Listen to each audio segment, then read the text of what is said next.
अस्सलाम वालेकुम। आज मैं फिर हाज़िर हूँ एक नए व्लॉग के साथ। आज का व्लॉग एग्ज़िबिशन सेंटर की जो एग्ज़िबिशंस लगते हैं उसके ऊपर था। फूड एक्सपो था, होम डिलाइट था और फिर ब्यूटी एंड स्पा के ऊपर था। और इनका अपना जो फूड आइटम है वो वहाँ पे डिस्प्ले पे थे। तो मैंने सोचा कि आज मैं चक्कर लगाऊँ और इतनी रश थी। और ये आप देख सकते हैं जो जो जिस जिस हॉल में डिस्प्ले था वो सब बाहर ही मेंशन किया हुआ था। सबसे पहले मैं वन ही हॉल में गई जो इनका फूड वाला था। उधर फिर मुझे कुछ ख़ास समझ नहीं आई तो फिर मैं वहाँ से निकल आई क्योंकि इनके अपने लोकल प्रोडक्ट्स थे। फिर मैं ऊपर वाले जो 3G हॉल है मैं वहाँ पे गई। जो 3G हॉल था वो ब्यूटी एंड स्पा के ऊपर था। वहाँ पे ब्यूटी एंड स्पा से रिलेटेड बहुत सी चीज़ें थी, जैसे ये LED मास्क थे, कोलेजन टैबलेट्स और ये जितने भी ऑर्गेनिक प्रोडक्ट्स से बनी हुई शैम्पूज़ और इस तरह की चीज़ें, जैसे बॉडी शावर्स हो गए और स्क्रब्स वगैरह। जिस तरह ये कोरियन टेक्निक्स पे आप जो अपने बॉडी पोर्स के बारे में या इस तरह से पता करते हैं, वो सब इस तरह डिस्प्लेड थी ये सारी चीज़ें। तो काफ़ी इंटरेस्टिंग सा इनकी ये स्पेस थी। इसके अलावा बहुत से एसेंशियल ऑयल्स जो थे वो डिस्प्लेड थे। अच्छा, टैबलेट्स का बहुत एक रुझान था उस जो मैंने देखा है यहाँ पे पामिस्ट बैठे हुए थे और ज्वेलरीज थी यहाँ पे, जो उनकी हैंडमेड ज्वेलरीज थी वो सारी थी। और अच्छा, एक इनका जो मुझे बड़ा इंटरेस्टिंग लगा था कि जो आप कलर अपने स्किन टोन के साथ मैच करते हैं, वो वाला भी इनका स्टॉल था। और इसके अलावा ये अब आप जो देख रहे हैं ये चाइनीज़ टेक्निक है, एक थेरेपी आप जैसे कह लें बुद्धिज़्म की, जिसमें ये जो बाउल ये लोग यूज़ करते हैं। और वो भी डिस्प्ले पे था सेल पे। कॉपर का बना हुआ होता है। बहुत से ड्रेसेस की भी थी बच्चों के, जिस तरह आप देख सकते हैं ज्वेलरीज थी। और स्पेशली वो वाले जेम्स थे यहाँ ज्वेलरी में जो इनके ख़्याल में आपकी बॉडी के ऊपर पॉजिटिव असर डालते हैं। तो उस तरह के बहुत से ये डिस्प्लेड थे। और ये आप देख सकते हैं जेड्स और इस तरह की चीज़ें भी पड़ी हुई थी। ज्वेलरी भी जो मोस्टली डिस्प्लेड थी वो हैंडमेड थी और ये जेम्स की बनी हुई थी। और वही जो बुद्धिज़्म में जिन फिगर्स को या फिर जिस स्टाइल को बॉडी के ऊपर एक अच्छा असर डालते हैं, उसी तरह की चीज़ें थी। और लेकिन काफ़ी रश था यहाँ पे। और मैंने एक दो चीज़ों की प्राइजेज़ भी पूछी तो काफ़ी अच्छी, मतलब ठीक थी प्राइजेज़। और ये लोकल ज़्यादातर थे। वैसे तो ये होता है कि एग्ज़िबिशन सेंटर में बाहर से बहुत से लोग आते हैं करते हैं, लेकिन यहाँ पे इस दफ़ा ज़्यादातर लोकल हांगकांग बेस्ड थे, कम बाहर से आए हुए थे। और प्राइसेस जिस तरह से एग्ज़िबिशन सेंटर में बहुत कम होती हैं, इस तरह से इतनी कम नहीं थी। मतलब ठीक थी, जिस तरह आपको बाहर भी मिल जाती हैं सेल्स पे हांगकांग के अंदर ही। लेकिन जो एग्ज़िबिशन सेंटर की एक ख़ासियत है कि आपको बिल्कुल थ्रो अवे प्राइसेस में चीज़ें मिलती हैं, तो वैसे नहीं था। वैसे तो बच्चों को बिल्कुल अलाउ नहीं करते हैं एग्ज़िबिशन सेंटर के अंदर, लेकिन इस दफ़ा बच्चे भी अलाउड थे। और ये कोई सैंड टेक्निक है जो इमेज बनाने की, तो वो ये भी यहाँ पे की जा रही थी। डिफरेंट एक्टिविटीज़ थी और डिफरेंट पेंटिंग के स्टाइल्स थे जिनको ये दिखा रहे थे। तो मैं यहाँ से निकली और फिर मैं होम डिलाइट सेंटर की तरफ आ गई। और ये बिल्कुल एंट्रेंस पे ही जर्मन पूल ने अपना लगाया हुआ था स्टॉल। उसके अलावा यहाँ पे बहुत से जो मसाज चेयर और इस तरह की हैं ये डिस्प्ले पे थी। बहुत से जो इनके पैन्स और इस तरह की जो चीज़ें थी वो बहुत ज़्यादा ऑफ पे थी, जिस तरह कि 40 या 70% ऑफ पे वो मिल रहे थे। और उसके अलावा यहाँ पे सोफ़ाज़ और इस तरह की चीज़ें भी थी, आप यहाँ पे ऑर्डर भी दे सकते थे। ये इनके पैन्स की कुछ थी, थर्मोस थी। इस स्टॉल की मुझे प्राइसेस बेहतर लगी थी, जैसे थर्मोस भी 100 हांगकांग डॉलर में आपको मिल रहे थे, 1 लीटर और या 1.5 लीटर वाले। और यहाँ पे जो सोफ़ाज़ डिस्प्लेज पे थे, ये यहाँ से आप एज़ इट इज़ उठा भी सकते थे अभी अगर आप लेना चाहें। और अगर आप इसके अंदर कस्टमाइजेशन करवाना चाहते हैं तो वो उसकी भी फैसिलिटी थी, उनके बंदे वहाँ पे थे। ये मसाज चेयर्स जो थी, ये अगर आप एज़ अ ट्रायल भी आपको ये करवा रहे थे, और अगर आप इसको ख़रीदना चाहें तो वो भी था। और काफ़ी चीज़ें थी, जिस तरह कि टाउन गैस वालों ने भी अपना लगाया हुआ था एक स्टॉल, और उसमें उनसे रिलेटेड जितनी चीज़ें थी, और ये पोर्टेबल एसीज़ और इस तरह की काफ़ी ज़्यादा चीज़ें लगी हुई थी। प्राइसेस भी काफ़ी मुनासिब हुई थी।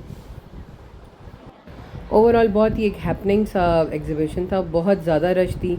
इवन दो कि ये आज दूसरा या तीसरा दिन था, लेकिन रश काफ़ी ज़्यादा थी। और ये फिर आपको ये जितने भी पैन्स वगैरह हैं उसमें ये बना के भी दिखा रहे थे। फिर जी हम ख़वातीन का जो सबसे लाडला कॉर्नर होता है हर मार्केट में जी, बर्तनों का, वो मुझे नज़र आ गया। फिर हम इस तरफ आ गए तो अच्छे थे बर्तन, लेकिन शायद हमारा टेस्ट जो है वो पाकिस्तान की तरफ ज़्यादा डेवलप हो गया है, तो ये चीज़ें इतनी कोई ख़ास अट्रैक्ट नहीं करती अब। और फिर ये थे बेड शीट्स थी। अच्छा, इसमें फिर दो तरह के स्टॉल्स थे। एक वो थी जो बहुत ही लग्जरी वाली थी, तो वो ऑफ के बाद 400 या 450 हांगकॉन्ग डॉलर के सेट्स थे।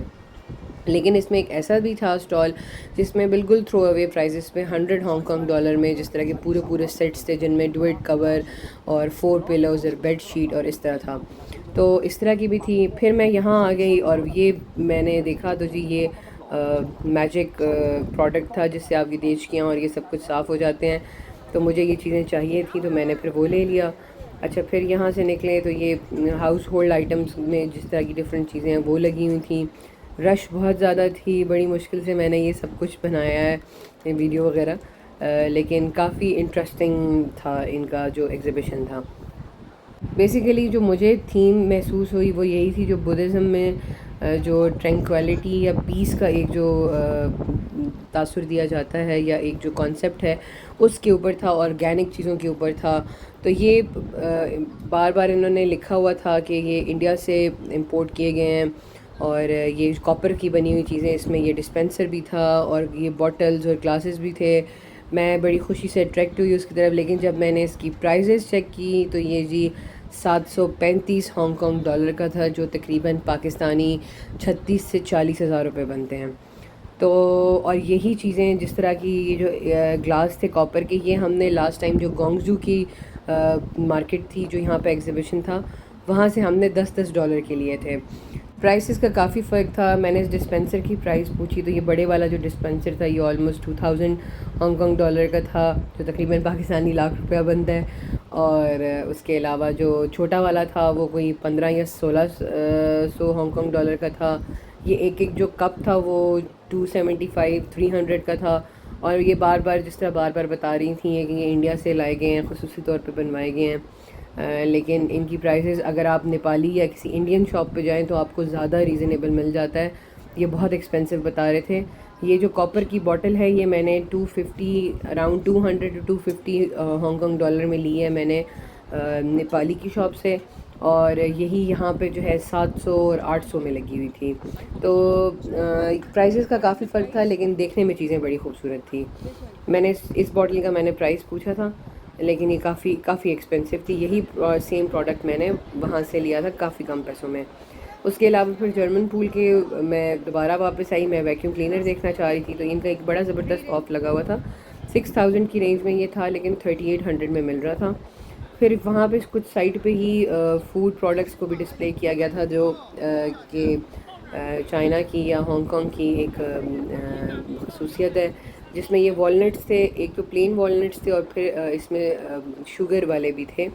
और उसके अलावा इनकी जो ये मशरूम्स की काफ़ी वैरायटी थी यहाँ पे, और जो इनकी ड्राई वेजिटेबल्स होते हैं वो बहुत ज़्यादा डिस्प्ले में थे। तो बस इस तरह की काफ़ी मज़े की चीज़ें थी, और बस वो देख के फिर मैं वहाँ से निकल आई।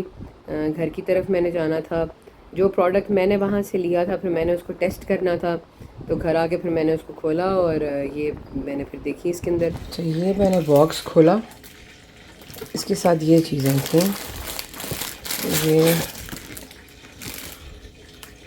नेचुरल फाइबर का ये कपड़ा था, और साथ में ये केटल्स वगैरह या थर्मोस को जो अंदर से क्लीन करने के लिए, और ये वॉशिंग मशीन की जो इंटरनल ट्रे होती है उसको साफ़ करने के लिए, और ये इसके अंदर थे जिससे आप ग्लास, मेटल, टाइल और प्लास्टिक को साफ़ कर सकते हैं। और ये भी वही है, इसी चीज़ के 2 डब्बे थे। तो अब मैं ज़रा इसको ट्राई करती हूँ कि क्या ये वाकई काम करता है। ये देखें जी,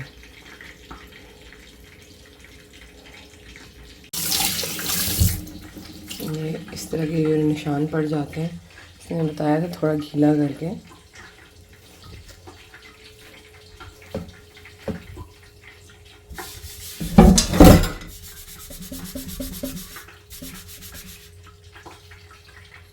इसका कपड़ा था उसको गीला कर किया है मैंने।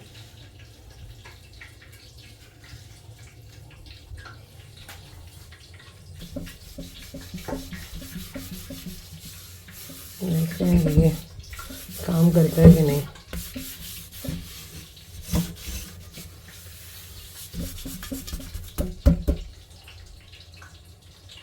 थोड़ा सा इसको मैंने इस तार से घिसा है और ये वाकई में साफ़ हुआ है। ये देखें, ये बड़ा वाला मार्क नहीं गया, लेकिन जो बाकी था वो साफ़ हुआ है।